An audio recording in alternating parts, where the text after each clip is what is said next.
Hello everyone, welcome to UN Digital class. So, in today's lecture of data science, we will discuss about version control systems.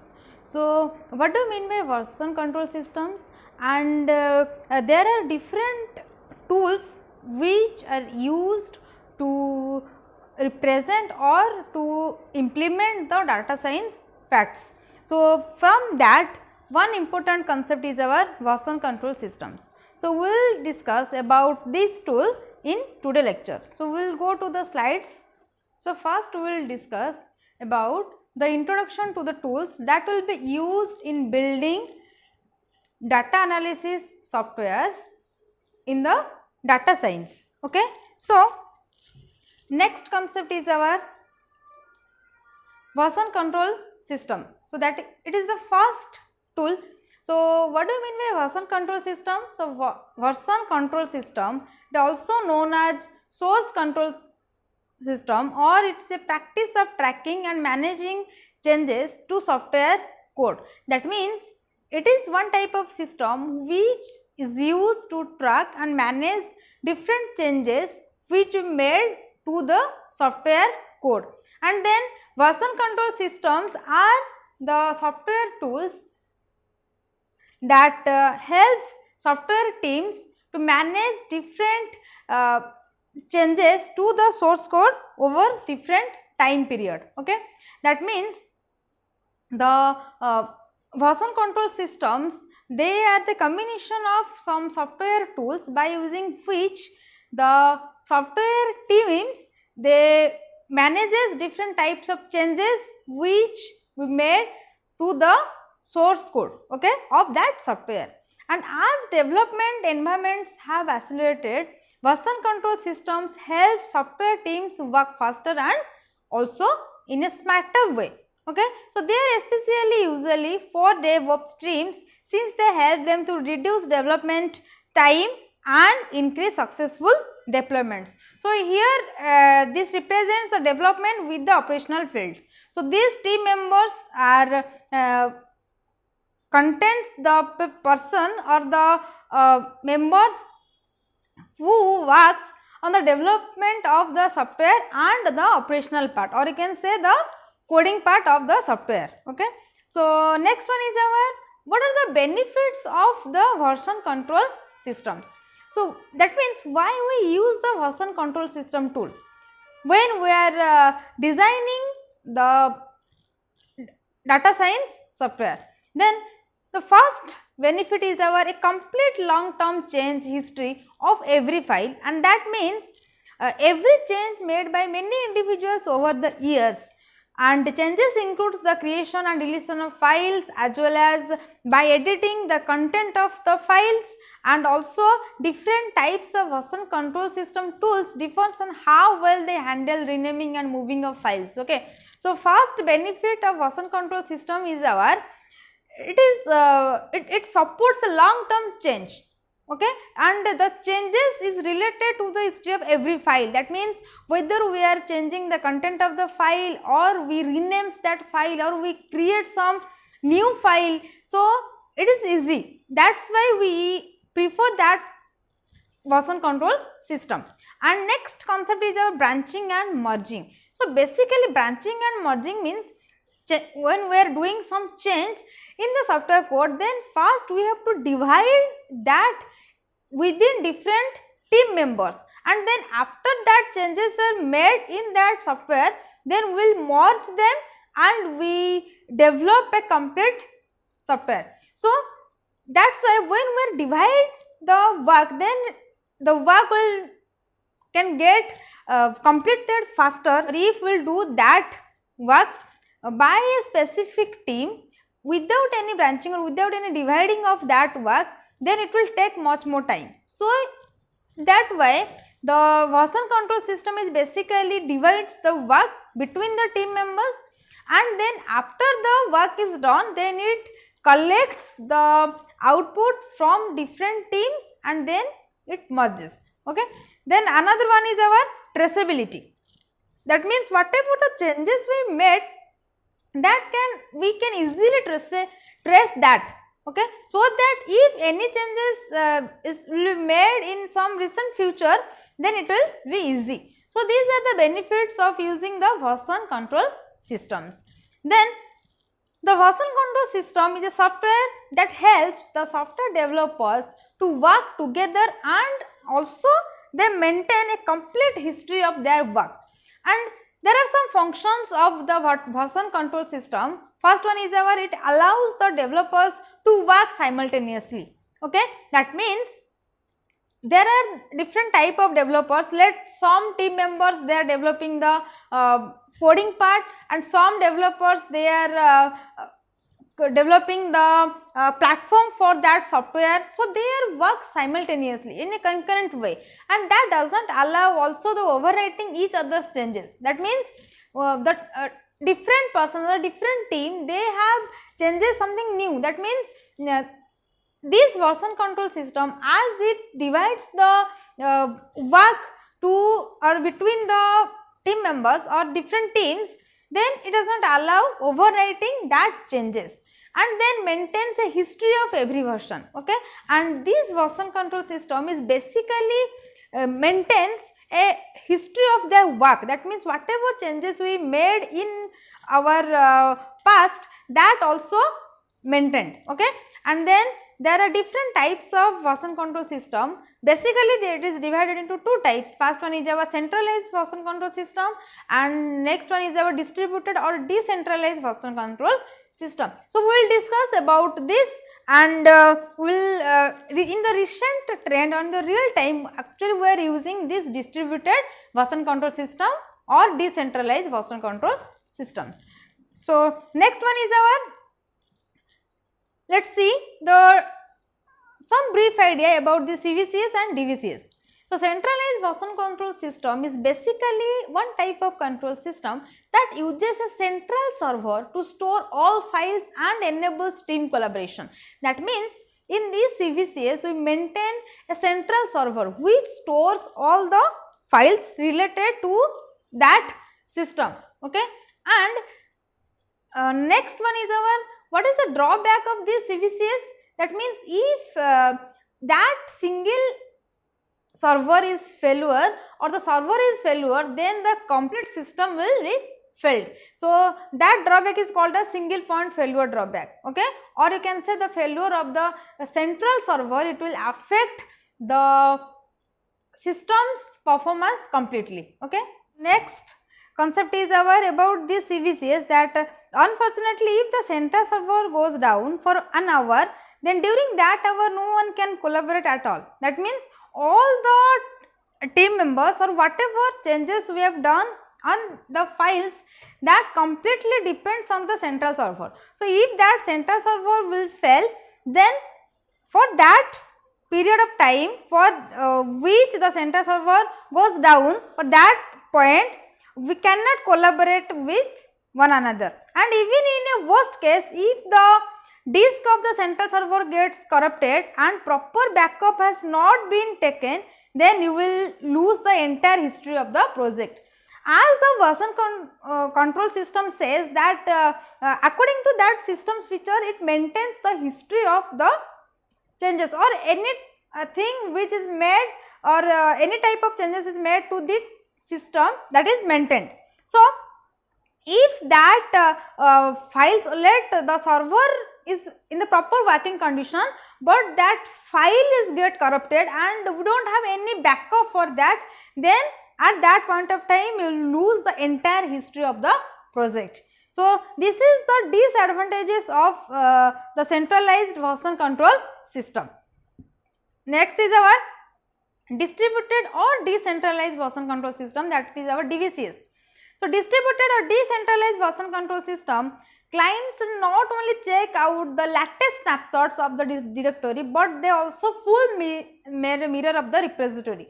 That means the clients or the users are basically we uses that system, they not only takes or they not only consider or they not only checks the snapshots of the directory or some key parts of the directory, but they checks the complete content of that repository. So, if the server goes down, then the repository from any client can be copied back to the server to restore it.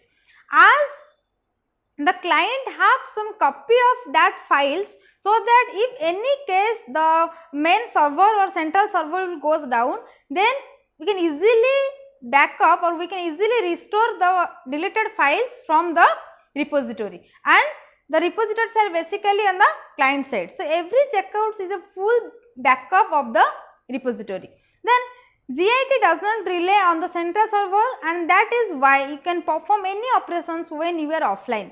GIT is one type of tool which uses the concept of version control system, okay, and it basically uses the distributed version control system features. So, it does not depends on the central server. That is why you can perform any type of operations when you are offline, and then you can commit changes, and also you can create different type of branches, and you can view the different type of logs, and also you can able to perform different types of operations when you are offline. Okay, that means you do not need to collaborate with the central server, and you require network connections only when you want to publish your changes or to take the latest changes. So, for this region only you need the network connection, but for all other regions, whether you have to commit the changes or whether you have to view the logs or to perform any type of operations, for that period of time you do not need this connection. Then what are the advantages of using this GIT tool? So, it is fast, free and open source, and that means GIT is released under ZPS open source license. It is one type of license by using which we develop different types of open source software, and it is available freely over the internet, and you can use this GIT to manage property projects without paying a single penny. Okay, and then as it is an open source, that means open source means the source code is available and you can easily modify that source code. Okay, and then you can download its source code and also perform changes according to your requirements, so that the GIT software is open source and also it is free. Then it is fast and also it is small in size. That means as most of the operations are performed locally, it gives a huge benefit in terms of speed, and GIT does not rely on the central server as we have discussed previously. That is why there is no need of interact with the remote servers for every type of operations. That means whenever you are offline, you can perform any type of operations independently. Then the core part of GIT is basically written in by using the programming C language, and which avoids runtime overheads associated with other high level languages like our C++, Java, C, SAP, anything. Then through GIT mirrors entirely repository, and the size of the data on that client size is very small. Okay, and this illustrates that the efficiency of this GIT compressing and storing data on the client side. That means the GIT have the capability to compress the data, and so that it can minimize or it can compress the data to a smaller amount, and that data will be stored on the client side. So, it is fast and also small. Why it is fast actually? Because it does not depend on any type of servers for any type of operation. And why small? Because it has the compressing techniques that it can efficiently compress the data. Okay, and next advantages of GIT is our implicit backup. That means the chances of losing data is very rare when there are multiple copies of it. That means the distributed system or distributed version control system says that we have the copies of the data in every client side. So, whenever we lose or we lose the data at anywhere, so that we can easily restore that. Then data present on any client side mirrors the repository. That means whatever the data is present at any client side, that is completely the copy of the repository or the complete data. Then hence it can be used in the event of a crash or disk corruption. That means whenever the disk is corrupted or disk crash occurs, then at that point of time we can easily restore the data from this repository. Then next concept is our security. So GIT uses a common cryptographic hash function which is called a secure hash function or SHA-1. That means it uses the cryptographic hash function concept for security purpose, and it is used to name and identify objects within its database. And then every file and commit is checksummed and retrieved by checksum at the time of checkout, and the checksum is one type of technique which is used to check whether the data is sent at the sender side is the same as it is received at the receiver side. Okay. So, it also supports these checksum techniques, and then it implies that it is impossible to change file, date and commit messages and any other data from the GIT database without the knowing of the GIT. So, these are the security features which are supported by this GIT tool. So, next advantages of using the GIT tool is our no need of powerful hardware. That means in the case of centralized version control system, the central servers needs to be powerful as compared to other, so that for every type of request which are collected from different teams, it can solve them. And for smaller team, it is not an issue, and for a larger team, when it gets multiple requests, then it needs to solve every clients. So, the central server has to be powerful enough. Then as the team size grows, the hardware limitations of the server can be performance is checked. Then in case of the distributed or decentralized version control system, the developers do not interact with the server unless they need to push or pull changes. As I have discussed that in the DVCS systems, the developers or we don't use any type of central servers, okay, and that's why it does not interact with the server side, and all the heavy lifting happens on the client side only. So, the server hardware can be very simply as compared to this CVCS. As the GIT supports these DVCS features, so we do not need any type of hardware at the server side. Okay. Then next advantage is our easier branching. That means CVCS uses chip copy mechanism. If we create a new branch, because the version control system is basically supports the changes and it maintains the changes also. Then when we are creating the branches, and it will copy all the codes to the new branch. So, it is time consuming and also it is not efficient. Then also the deletion and the merging of branches in the centralized version control system is complicated, and also it is time consuming, and it copies all the codes to the new branch when we creates a new branch. But in the case of GIT, the branch management is very simple and it takes only a few seconds to create, delete and merge the branches. Okay. Then the next tool is our Markdown. So, Markdown is a way of style on the web. That means by using these tools, we can add different style in the text format on the web. That means whether the word will be bold or italic, or whether we are adding the images and different designs, or we can add to the images, and also we can create the list, and just a few of things we can do with the Markdown. And mostly Markdown is just regular text with a few non-alphabetic characters which is thrown in like hatch or star. Okay. So, these are the tools which are used to building the data analysis software, and in today's lecture we have discussed about the version control system, and the tool is our GIT tool which uses the distributed version control system concept, and another one is our Markdown, and there are some other tools like R and RStudio, and about the R programming we will discuss in our coming lectures. Till then, keep watching. Thank you.